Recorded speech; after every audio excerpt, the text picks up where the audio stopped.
अस्सलाम वालेकुम। मोहम्मद सिटी मिठोर बाबा आला शाह अब्दुल लतीफ़ बेटाई जन जा बैट हिक अखर ते बैट बाज़ी पार्ट नंबर 53 मुरतब मोहम्मद सिद्दीक़ मिठोर बाबा आला। ही के इसराफील वकुडत ओलिया मर्दा राज आयशा हया निस्त वनमा इन्ननी अबसरत फी नौम अल रसूल सल्लल्लाहु अलैहि वसल्लम फी यदय अल मसनवी व हुव यकूल लोचाटी लाड में हाडी लाम हद सिपरियां जे सूंह जो न को कड न मड हिट सिकण दे अडड डुहट पिरी परवाह नाहे का उठी ऊचे मट मां मोखी मंड प्यार ॾींदे ॾाटारनि खे वटीअ विझ मवार सुरखणी सरदार अंगण तुंहिंजे आया अखर पढ़ अलफ जो ॿियावर कसब विसार अंदर तू जार पना पढ़ंदे केतिरा अंगण आणे हर को जहीले न झोके साहु मुंहिंजो सिपरी राणा वहीं रोके सिकाटी तोखे मुंहुं ॾेखार जुमेदरा आख़िर हिकिड़ा ई हक़ थियो अवल न ॾियाई राम रहीम टिन जो जने ठगोटियाई भॻवान टिन भाई जे पासे थिया पंजनि खां न घर न वर न वटका आयम मन में हार उन ओसेड़े उठिया सजी कयो सिंगार पिरी तुंहिंजो पार पसां मां पर कहीं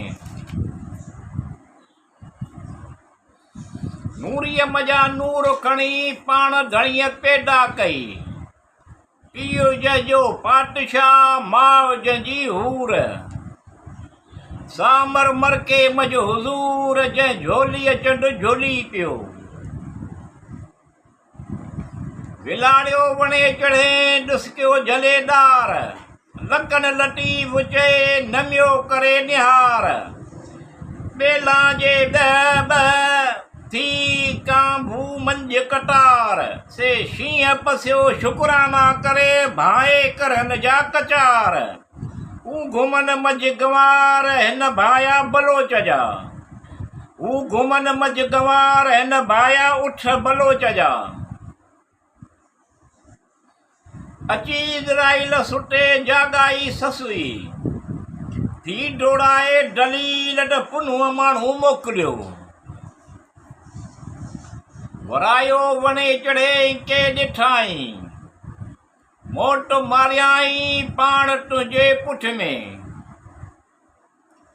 मुनकर ऐं नकीर खे जॾहिं ॾिठाई अॻियां उठी उन जे पुनूं पुछियाई